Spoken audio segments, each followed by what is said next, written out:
Good morning વિદ્યાર્થી મિત્રો, હું નિકુંજ ગઢવાલા, એકલવ્ય કોમર્સ, અને આપણે ચર્ચા કરી રહ્યા છીએ વિષયનું નામ છે નામાના મૂળ તત્વો એટલે કે એકાઉન્ટ. એમાં આપણે ચર્ચા કરતા હતા પેટા નોંધની.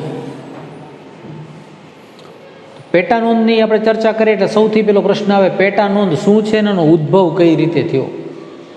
તમે જાણો છો કે કોઈ પણ વેપારી દ્વારા જ્યારે મર્યાદિત વ્યવહારો થતા હોય અને એની જો આમ નોંધ લખવામાં આવે તો કોઈ પ્રશ્ન ઊભો નથી થતો, પરંતુ જ્યારે ધંધાકીય વ્યવહારો ખૂબ જ મોટા પ્રમાણમાં થતા હોય તો દરરોજ એની આમ નોંધ લખવી અને એ આમ નોંધનો ચોપડો બનાવવો એ વ્યવહારિક નથી. એટલે કે ચોપડો ખૂબ મોટો થઈ શકે, થોડી જે કહી શકાય ને કે એની હેરફેર પણ અઘરી થઈ પડે, તમારે એમાંથી માહિતી ગોતવી હોય તો પણ અઘરી થઈ પડે. તો એના ઉકેલ માટે, એના ઉપાય માટે થઈને પેટા નોંધ કરવામાં આવે છે. તો આપણે બીજી રીતે કહી શકીએ, આમ નોંધની વર્ગીકૃત નોંધો એટલે પેટા નોંધો. એટલે કે આમ નોંધનો પેટા વિભાગ એટલે શું છે? પેટા નોંધો. તો કઈ કઈ નોંધોને આપણે પેટા નોંધમાં લઈ શકીએ? તો કે જે વ્યવહાર વારંવાર ધંધાની અંદર થતા હોય, વારંવાર હિસાબી એકમની અંદર થતા હોય એ વ્યવહારમાં, દાખલા તરીકે વારંવાર ખરીદી થાય, ઉધાર ખરીદી, વારંવાર વેચાણ થાય છે, રોકડના વ્યવહાર, તો ખરીદ નોંધ, વેચાણ નોંધ અને રોકડ મેળ આ પ્રકારની પેટા નોંધ રાખી શકાય. એટલે કે પેટા નોંધથી શું થાય છે? તો કે એનો શ્રમ વિભાજનનો ફાયદો મળી છે. એકથી વધુ વ્યક્તિઓ કામ કરી શકે છે. પહેલાં એક જ વ્યક્તિ આમ નોંધ લખતો હોય ને એ જ બધી વિગતો લખતો હોય, આ તમે રોકડ મેળ કોઈકને આપી શકો, પછી એવી રીતે ખરીદ નોંધનું કામ બીજાને આપી શકો, વેચાણ નોંધનું કામ પણ બીજાને આપી શકો. એમ પેટા નોંધના જે અલગ અલગ પ્રકાર છે એમાં કુલ 8 પ્રકાર છે. ખરીદ નોંધ, વેચાણ નોંધ, ખરીદ માલ પરત નોંધ, વેચાણ માલ પરત નોંધ, પછી રોકડ મેળ આવે, પેટા રોકડ મેળ આવે, લેણી ઊંડી અને દેવી ઊંડી. આ પ્રકારની 8 છે. અને એમાંથી આપણે પ્રથમ ખરીદ નોંધની ચર્ચા શરૂ કરી હતી. ખરીદ નોંધમાં મુખ્યત્વે એના 3 વિભાગમાં વેચી શકો તમે. એક સાદી ખરીદ નોંધ, એક માલના પ્રકારવાળી ખરીદ નોંધ અને ખર્ચના ખાનાવાળી ખરીદ નોંધ. તો આપણે હવે ખરીદ નોંધ વિશે ચર્ચા કરીએ છીએ. એક ઉદાહરણ મેં તમને સમજાવ્યું હતું. ફરીવાર સ્વાધ્યાયનો દાખલા નંબર આપણે 4ની ચર્ચા કરવાની છે. ખરીદ નોંધની અંદર આપણે એવા જ વ્યવહારોની નોંધ થાય છે કે જે વ્યવહારો ઉધાર ખરીદેલા હોય, જેની ઉધાર ખરીદી હોય તે રોકડ વ્યવહારોની નોંધ થતી નથી, મિલકતને લગતા વ્યવહારોની નોંધ થતી નથી. અર્ધ રોકડ વ્યવહારો હોય તો અર્ધ રોકડ વ્યવહારોને સંપૂર્ણપણે ઉધાર વ્યવહાર ગણીને એની નોંધ થાય છે. તો હવે આપણે આ દાખલો સમજવાનો પ્રયત્ન કરીએ. નીચે આપેલા વ્યવહારો પરથી શ્રી સુરેશના ચોપડામાં ખરીદ નોંધ તૈયાર કરો. સ્વાધ્યાયનો દાખલા નંબર 4 છે અને સુરેશના ચોપડામાં આપણે ખરીદ નોંધ તૈયાર કરવાની છે. ખરીદ નોંધ તૈયાર કરવાની છે એનો મતલબ શું થયો કે આમાંથી આપણે ઉધાર ખરીદીના વ્યવહારો છે, ઉધાર ખરીદીના વ્યવહારો ગોતી અને ખરીદ નોંધની અંદર લખવાના રહેશે. અને જે વ્યવહારોની નોંધ નથી થતી, ખરીદ નોંધની અંદર આપણે દર્શાવતા નથી, એ બધા જ વ્યવહારોની આપણે અલગથી નોંધ રાખવી પડશે. શું કરવું પડશે? એની અલગથી નોંધ રાખવી પડશે. કઈ રીતે? તમને જો બતાડી દઉં. પહેલાં આનો આપણે જે કુલ 30 તારીખ સુધીના વ્યવહારો છે એમાં આપણે 1, 3, 21, 25 અને 30 કુલ 5 તારીખના વ્યવહારની આપણે ખરીદ નોંધમાં નોંધ કરી છે. બાકીના વ્યવહારો જેની નોંધ નથી થઈ કે એટલે કે ખરીદ નોંધની અંદર આપણે દર્શાવેલા નથી, તેની અલગથી નોંધ દર્શાવવી પડે. જો આવી રીતે આ નોંધ કર્યું છે. આમાં દાખલા તરીકે તારીખ 7, તો કે રોકડ ખરીદી હોવાથી રોકડ મેળમાં નોંધ થશે નહીં. એટલે કે દરેકના કારણો દર્શાવવા પડે કે શું કામ ખરીદ નોંધની અંદર એની નોંધ થઈ નથી. તો આપણે શરૂ કરીએ. સ્વાધ્યાયનો દાખલા નંબર 4. બરાબર. કઈ તારીખ છે? 2015 ઓક્ટોબર 1. રૂપિયા 10,000નો માલ દીપક પાસેથી 1 માસની શાખ ઉપર ખરીદ્યો.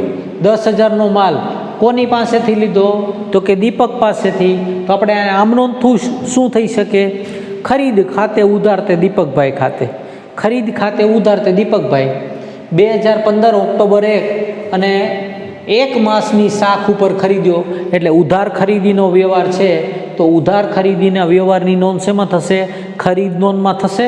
જુઓ ખરીદ નોંધમાં, ખરીદ નોંધનું આ ફોર્મેટ હવે તમને આમ નોંધ જેવું જ ફોર્મેટ છે. આ તારીખ છે, આ વિગતની જગ્યાએ શું આવી ગયું? વેપારીનું નામ, આવક ભરતીયા નંબર, ખાપા અને કુલ રકમ.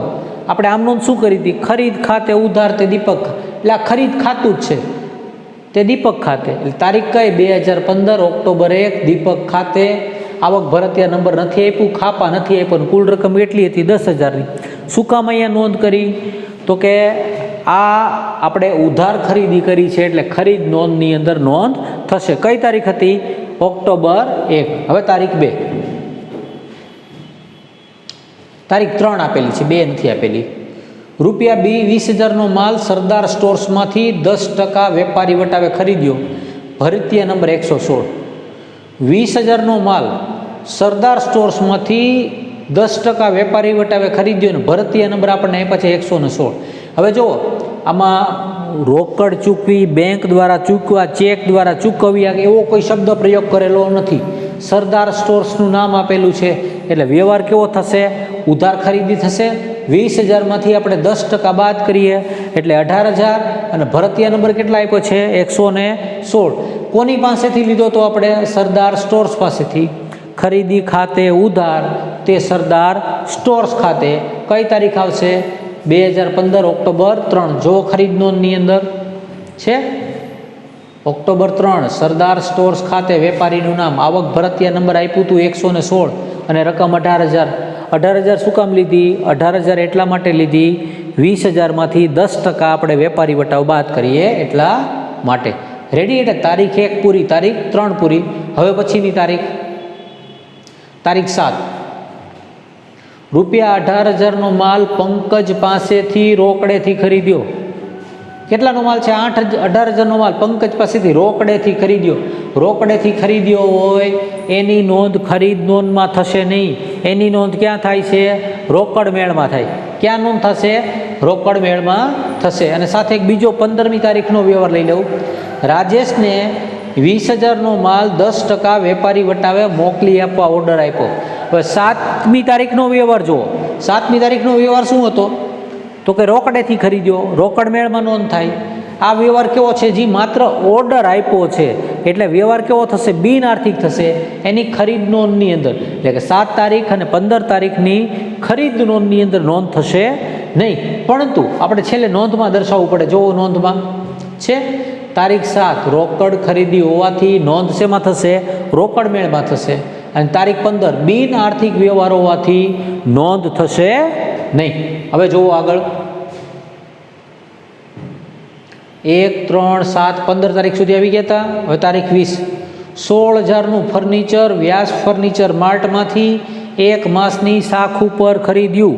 ખરીદ નોંધની અંદર માત્ર ને માત્ર ઉધાર ખરીદીના વ્યવહાર નોંધાય છે, ચોખ્ખી ખરીદીની નોંધ થાય છે, મિલકતની ખરીદી નોંધ થતી નથી, રોકડ ખરીદીની નોંધ થતી નથી અને બિન આર્થિક વ્યવહારોની પણ નોંધ થતી નથી.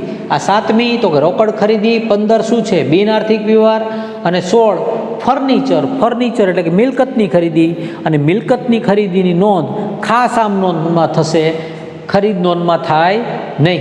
એટલે જુઓ તમે નોંધની અંદર આમાં ક્યાંય આપેલું હોય નહીં. નોંધમાં જુઓ છે તારીખ 20 શાક પર ફર્નિચરની ખરીદી ખાસ આમ નોંધમાં નોંધાશે. ક્યાં નોંધાય છે?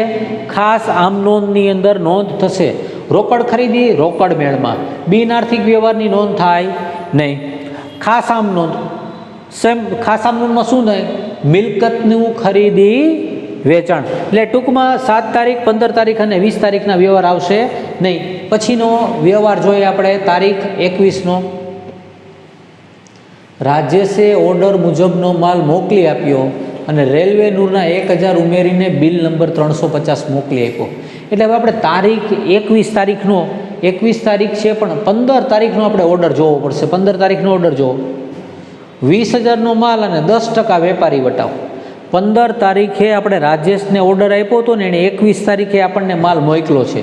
એટલે કે 21 તારીખે આપણે ખરીદી કરી છે. શું કરી છે? 21 તારીખે ખરીદી. એટલે 20,000માંથી 10% બાદ કરો એટલે 18,000 થયા. તારીખ 15ના વ્યવહારમાં 20,000માંથી 10% તમે બાદ કરો એટલે 18,000, અને 18,000 ઉપર એણે ક્યાં ઉમેર્યા છે? જુઓ રાજેશે ઓર્ડર મુજબનો માલ મોકલી આપ્યો. ઓર્ડર મુજબનો માલ એટલે 18,000નો માલ મોકલી આપ્યો. રેલવે નૂરના 1,000 ઉમેરીને બિલ નંબર 350 મોકલી આપ્યું. રેલવે નૂરના કેટલા ઉમેર્યા છે? 1,000 અને બિલ નંબર કેટલું મોકલી આપ્યું? 350. જોવા જવાબમાં તમને આ તારીખ 21 એમાં લખ્યું છે રાજેશ ખાતે માલના 18,000 ને રેલવે નૂરના 1,000. વિદ્યાર્થી મિત્રો, આમાં એક રેલવે નૂર બાબતે નિષ્ણાંતોના બે પ્રકારના અભિપ્રાય છે. ઘણા નિષ્ણાંત એવું માને છે કે રેલવે નૂરને તમારે ખાસ આમ નોંધની અંદર નોંધ કરવી જોઈએ, અને ઘણા એવું માને છે કે તમે ખરીદ નોંધની અંદર પણ તમે એની નોંધ દર્શાવી શકો છો. અત્યારે બે પ્રકારના અભિપ્રાય છે. અત્યારે આપણે વ્યવહારની સાથે લીધું છે.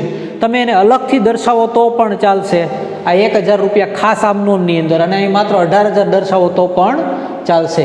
એટલે તમને એમ થશે કે અગાઉના વ્યવહારમાં આવી રીતે હતું, એટલે કે ખાસ આમ નોંધની અંદર રેલવે નૂર રાખો તો પણ ચાલે, અને વ્યવહારની અંદર ઉમેરો કરી દેશો તો પણ ચાલશે. એટલે રાજેશ ખાતે કેટલા લખ્યા આપણે? 19,000. કઈ રીતે? 18,000 વત્તા રેલવે નૂરના 1,000. પછીનો વ્યવહાર જોઈએ હવે. તારીખ 24. 14,000નો માલ 5% રોકડ વટાવે ખરીદ્યો. 14,000નો માલ 5% રોકડ વટાવે ખરીદ્યો. કોઈ પણ વ્યક્તિનું નામ નથી આપેલું. એનો મતલબ શું થયો કે વ્યવહાર રોકડ છે ને, રોકડ વ્યવહારની નોંધ રોકડ મેળમાં થાય છે. જુઓ નોંધમાં છે તારીખ 24 રોકડ ખરીદી હોવાથી તેની નોંધ રોકડમાં થશે. તારીખ 24 રોકડ ખરીદી હોવાથી તેની નોંધ રોકડ મેળમાં થશે, ખરીદ નોંધમાં થશે નહીં.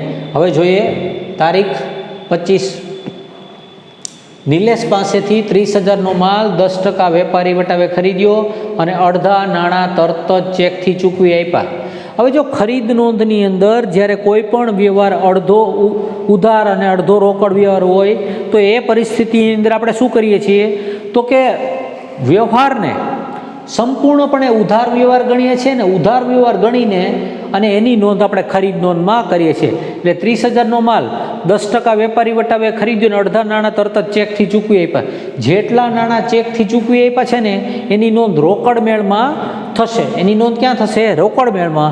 પરંતુ ખરીદ નોંધની અંદર તો 30,000નો માલ, એમાંથી 10% વેપારી વટાવ, એટલે કે 27,000 રૂપિયાની નોંધ આપણે આમાં કરવી પડશે. તારીખ જુઓ, તારીખ 25 છે.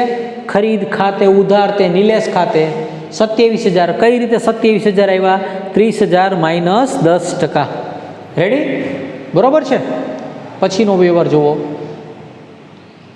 ફરી એકવાર આ વ્યવહાર વિશે તમને થોડોક આઈડિયા આપી દઉં. ખરીદ નોંધ આપણે તૈયાર કરતા હોય અને કોઈ વ્યવહાર એવો આવે કે જેમાં રોકડ થોડી ઘણી રોકડ ચૂકવાની હોય, થોડા ઘણા ચેક દ્વારા ચૂકેલા, એટલે કે અડધો વ્યવહાર રોકડનો હોય ને અડધો વ્યવહાર ઉધાર હોય, તો સંપૂર્ણ વ્યવહારને ઉધાર ગણીને આપણે ખરીદ નોંધની અંદર નોંધ કરીએ છીએ. એટલા માટે તારીખ 25નો વ્યવહાર આપણે શું ગણ્યો છે? ઉધાર વ્યવહાર ગણીને તેની નોંધ કરી છે. અને જે અડધા પૈસા ચૂકવા છે એની રોકડ મેળની અંદર બેંક બાજુ એની અસર આપવામાં આવશે. તારીખ 26. ચિરાગ પાસેથી 15,000નો માલ 10% વેપારી વટાવે ને 5% રોકડ વટાવે ખરીદ્યો. નાણાં તરત જ ચૂકવી આપ્યા. નાણાં તરત જ ચૂકવી આપ્યાનો મતલબ છે રોકડ વ્યવહાર થયો. રોકડ વ્યવહારની નોંધ ખરીદ નોંધમાં થશે નહીં. ક્યાં થશે? રોકડ વ્યવહારની નોંધ ક્યાં થશે? રોકડ વ્યવહારની નોંધ રોકડ મેળમાં થાય, ખરીદ નોંધમાં થાય નહીં. એટલે તારીખ 26નો વ્યવહાર આપણે ખરીદ નોંધમાં કરશું નહીં, પરંતુ નોંધ તરીકે આપણે દર્શાવવું પડે કે તારીખ 26નો વ્યવહાર રોકડ ખરીદીની હોવાથી રોકડ મેળમાં તેની નોંધ થશે. નોંધમાં એ આપેલું હશે. અને તારીખ 30. નીતિન પાસેથી 40,000નો માલ ખરીદ્યો ને બિલ નંબર 151. નીતિન પાસેથી વ્યક્તિનું નામ આપેલું છે. રોકડા ચૂકવા, ચેક દ્વારા ચૂકવા, બેંક દ્વારા ચૂકવા એવું કાંઈ કીધેલું નથી. એટલે વ્યવહાર કેવો થયો? ઉધાર ખરીદી. ઉધાર ખરીદીની નોંધ આપણે ખરીદ નોંધની અંદર કરીએ છીએ. ખરીદ ખાતે ઉધાર તે નીતિન ખાતે તારીખ 30 અને રકમ કેટલી આવશે? 40,000 રૂપિયા આવશે. બિલ નંબર કેટલો આપ્યું છે? 151. ઉધાર ખરીદીની નોંધ થશે. જો તારીખ 30 નીતિન ખાતે, ખરીદ ખાતે ઉધાર તે નીતિન ખાતે, બિલ આવક ભરતીય નંબર બિલ નંબર 151 અને કુલ રકમ કેટલા થયા? 40,000. એટલે કુલ ઉધાર ખરીદી કેટલી થશે? 1,14,000 રૂપિયાનો આપણો આ ટોટલ આવશે. કદાચ ટેક્સ્ટ બુકની અંદર તમને એવું હોય કે રેલવેનું અલગથી બતાવ્યું હોય તો આનો સરવાળો જે આવશે 1,13,000 આવશે. બંને પરિસ્થિતિની અંદર તમારો જવાબ સાચો રહેશે, એટલે ટેન્શન લેતા નહીં. તો વિદ્યાર્થી મિત્રો, આ શું હતો? સાદી ખરીદ નોંધ. સાદી ખરીદ નોંધ એટલે વેપારી દ્વારા એક જ પ્રકારના માલનું વેચાણ કરવાનું હોય ને તો સાદી ખરીદ નોંધ રાખીએ. એકથી વધુ પ્રકારના માલનું વેચાણ કરતા હોય તો શું થાય? માલના પ્રકારવાળી ખરીદ નોંધ રાખવામાં આવે છે. જે આના પછીના લેક્ચરની અંદર આપણે માલના પ્રકારવાળી ખરીદ નોંધ છે એની ચર્ચા કરશું. આમાં આ જો તમને સમજાણું હોય, લેક્ચર સારું લાગ્યું હોય તો લેક્ચર લાઇક કરજો, શેર કરજો અને ધોરણ 11માં અભ્યાસ કરતા બધા જ વિદ્યાર્થી મિત્રો સુધી શેર કરવા વિનંતી. Thank you very much.